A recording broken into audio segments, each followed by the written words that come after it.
ഭയങ്കര സുഖം. എങ്ങനെയുണ്ടായിരുന്നു ആദ്യത്തെ എക്സ്പീരിയൻസ്? ആദ്യത്തെ എപ്പിസോഡ് കഴിഞ്ഞപ്പോൾ അടിപൊളി. അവൻ ഈ അടുത്ത കാലത്തൊന്നും ധ്യാനെ പോലെ ഒരു പെങ്കച്ചൻ്റെ അടുത്ത് ഡാൻസ് കളിക്കാനുള്ള അവസരം കിട്ടിയിട്ടില്ല. ഭയങ്കര സുഖമൊന്നും അറിയാണ്ട് വന്നാണ്. നന്നായിരുന്നു, ഡാൻസ് ഒക്കെ നന്നായിരുന്നു. ഞാൻ എല്ലാ അടിപൊളിയാണ്. ഓക്കെ, എങ്ങനെയായിരുന്നു ഫീഡ്ബാക്ക്? സൂപ്പർ അല്ലായിരുന്നോ? നാട്ടിൽ ഞാൻ പറഞ്ഞില്ലായിരുന്നു ഫസ്റ്റ് എപ്പിസോഡ് വന്നപ്പോൾ എനിക്ക് അൽ സൈക്കോ എന്നൊരു പേരുണ്ടായിരുന്നു. അത് മാറി ഇപ്പോൾ കോട്ടിട്ട് സൈക്കോ എന്നായി. We have Chackochan. ഭയങ്കര ഭാഗ്യം. അതെ, എനിക്കത് വേണം. കുറച്ച് കഥകളുണ്ട്.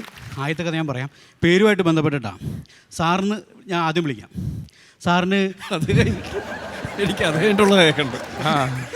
കുഞ്ചാക്കോ ബോബൻ എന്ന് വിളിക്കുന്നതാണോ, കുഞ്ചാക്കോ എന്ന് വിളിക്കുന്നതാണോ, ചാക്കോച്ചൻ എന്ന് വിളിക്കുന്നതാണോ ഇഷ്ടം? ചാക്കോച്ചൻ എന്ന് വിളിക്കുന്നു. ആ ചാക്കോച്ച കേട്ടോ. സാറെന്ന് വിളിച്ചു, അതായിരിക്കും നല്ലത്. അപ്പോൾ ശരിക്കും ഓരോ പേരുകൾക്കും നമുക്ക് ഓരോ ഔട്ട്ലുക്ക് ഉണ്ട്. ഇപ്പം മനുക്കുട്ടൻ എന്ന് പറഞ്ഞാൽ ഒരു കുഞ്ഞു കൊച്ച്, മനേഷ് രമേഷ് എന്നൊക്കെ പറഞ്ഞാൽ അന്തസ്സുള്ള ഒരു സുമുഖൻ, മധുസൂദൻ എന്ന് പറഞ്ഞാൽ ആവശ്യത്തിൽ കൂടുതൽ പക്വതയുള്ള ഒരു മധ്യവയസ്കൻ, മത്തായി എന്ന് പറഞ്ഞ ഒരു വയസ്സൻ.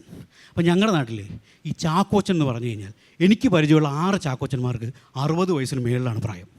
അപ്പോൾ ചാക്കോച്ചൻ എന്ന് കേട്ട് കഴിഞ്ഞാൽ അപ്പം തന്നെ എൻ്റെ ഔട്ട്ലുക്ക് എന്ന് പറഞ്ഞാൽ ഒരു പ്രായമായ ആളാണ്. പക്ഷേ കുഞ്ചാക്കോവൻ ചേട്ടൻ മലയാള സിനിമ വന്നതിന് ശേഷം നമ്മുടെ എല്ലാം ചാക്കോച്ചന്മാരായതിനു ശേഷം ചാക്കോച്ചൻ എന്ന് കേൾക്കുമ്പോൾ എനിക്ക് ഉടനെ സുന്ദരനും സുമുഖനുമായ ഒരു യുവത്വത്തിൻ്റെ ഫീൽ.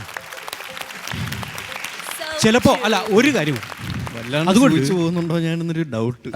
ഒരുപാട് വാർദ്ധക്യം ചെന്ന ആൾക്കാർക്ക് നവജീവൻ കൊടുത്തതാണ് നിങ്ങളെന്നാണ് അദ്ദേഹം പറഞ്ഞു വരുന്നത്. അതായത് ചില പേരുകൾ ചിലർക്ക് ലുക്ക് കൊടുക്കുമ്പോൾ ചാക്കോച്ചൻ എന്ന പേരിന് യുവത്വം കൊടുത്തു.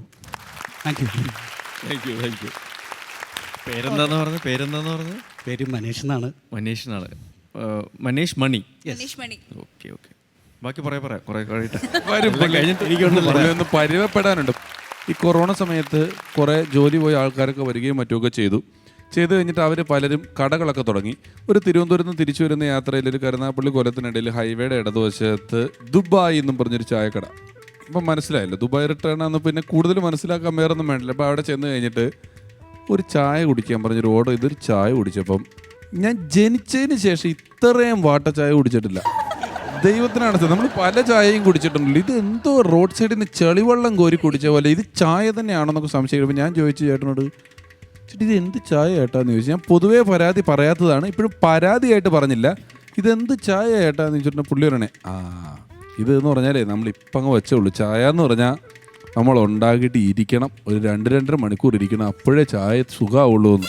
ഞാൻ ആദ്യമായിട്ട് കേൾക്കുമോ ചായ 2.5 മണിക്കൂർ ഇരിക്കണമെന്നൊക്കെ ഉള്ളത്. രക്ഷപ്പെടാൻ വേണ്ടിയിട്ടേ ഒന്ന് പരുവപ്പെടണമെന്ന് ചായ.